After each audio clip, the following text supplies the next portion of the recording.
Hi friends, స్వాగతం మా ఛానల్కి. మీరు ఈ వీడియో చూస్తున్నారంటే ఖచ్చితంగా సమాజంలో న్యాయం కోసం పోరాడే విషయాలపై ఆసక్తి ఉన్నవారే ఉంటారు.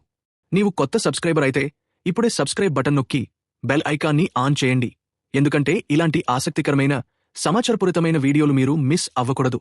నీవు రెగ్యులర్ వీక్షకుడు అయితే నీకు స్పెషల్ థాంక్స్. మీ సపోర్ట్తోనే మేము ఇక్కడ ఉన్నాం. ఈరోజు మనం మాట్లాడబోయే టాపిక్ ఏంటంటే జనసేన పార్టీ శ్రీకాకుళం మత్స్యకార సముదాయాల కోసం చేసిన న్యాయపరమైన పోరాటాలు, ముఖ్యంగా తిత్లీ తుఫాను సమయంలో వారికి అందించిన సహాయం గురించి. ఇది కేవలం ఒక సామాజిక సేవ కథ కాదు. ఇది సమాజంలోని బలహీన వర్గాల కోసం ఒక రాజకీయ పార్టీ ఎలా నిలబడింది, ఎలా పోరాడింది అనే స్ఫూర్తిదాయక కథ. శ్రీకాకుళం ఆంధ్రప్రదేశ్లోని ఒక అందమైన సముద్రతీర జిల్లా. ఈ జిల్లా తీరంలో ఉన్న మత్స్యకార సముదాయాలు సముద్రంపై ఆధారపడి జీవిస్తాయి.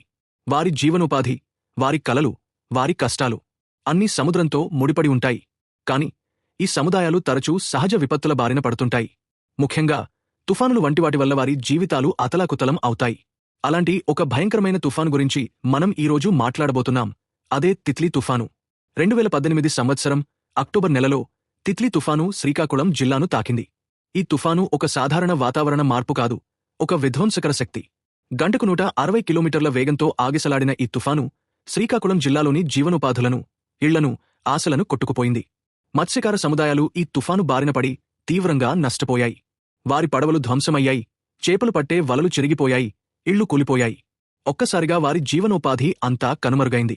ఇలాంటి కష్ట సమయంలో జనసేన పార్టీ ఒక ఆశాకిరణంలా ముందుకొచ్చింది. జనసేన అధ్యక్షుడు పవన్ కళ్యాణ్ గారు ఈ సమస్యను తమ హృదయానికి దగ్గరగా తీసుకున్నారు. ఆయన శ్రీకాకుళం జిల్లాలోని తుఫాను బాధిత ప్రాంతాలను స్వయంగా సందర్శించారు. అక్కుపల్లి గ్రామంలో బాధితులతో మాట్లాడారు.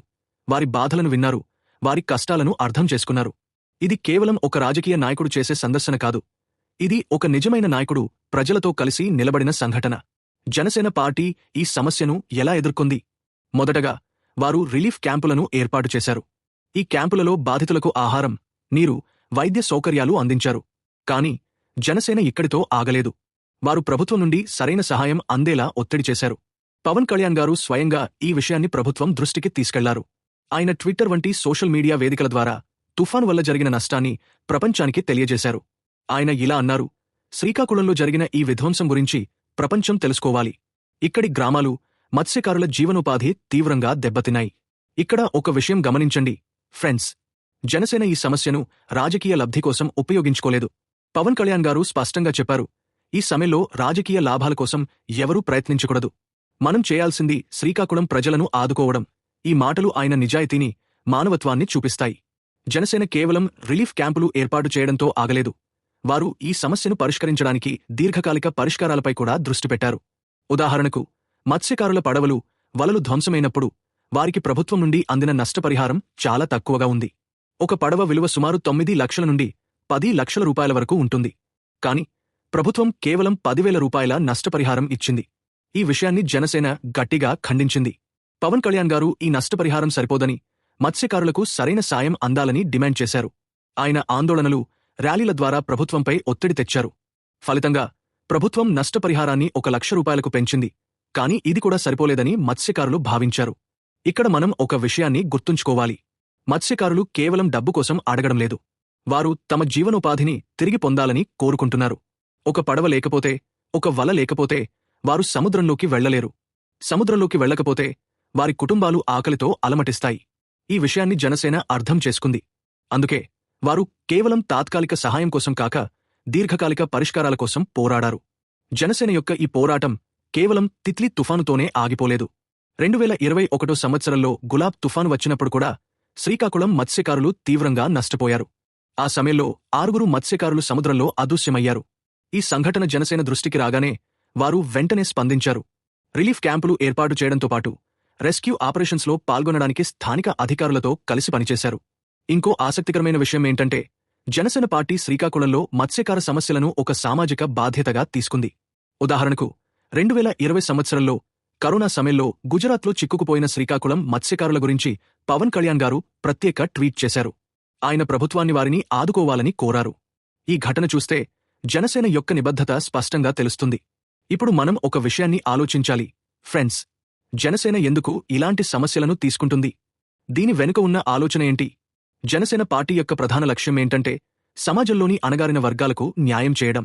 వారు తమ 7 సిద్ధాంతాలలో ఈ విషయాన్ని స్పష్టంగా చెప్పారు. పవన్ కళ్యాణ్ గారు ఎప్పుడు చెబుతూ ఉంటారు, మా ఇజం అంటే మానవత్వం. ఈ మాటలు కేవలం నినాదాలు కాదు, జనసేన యొక్క పనితీరులో స్పష్టంగా కనిపిస్తాయి. శ్రీకాకుళం మత్స్యకారుల సమస్యలు కేవలం తుఫానుల వల్ల వచ్చినవి మాత్రమే కాదు. వారు ఎదుర్కొనే సమస్యలు బహుముఖీనమైనవి. ఉదాహరణకు, రుణాలు పొందడంలో ఇబ్బందులు, సరైన మార్కెట్ సౌకర్యాలు లేకపోవడం, ప్రభుత్వ సహాయం సరిగా అందకపోవడం. ఇలాంటి అనేక సమస్యలు వారిని వేధిస్తాయి.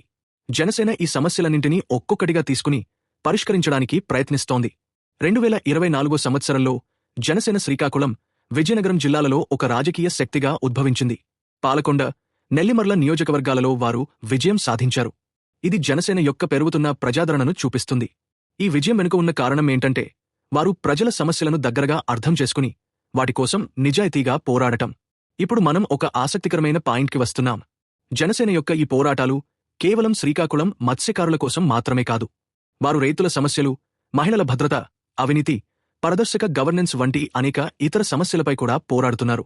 ఉదాహరణకు, 2017 సంవత్సరంలో శ్రీకాకుళం జిల్లాలోని ఉద్దానం ప్రాంతంలో కిడ్నీ వ్యాధుల సమస్యను జనసేన హైలైట్ చేసింది.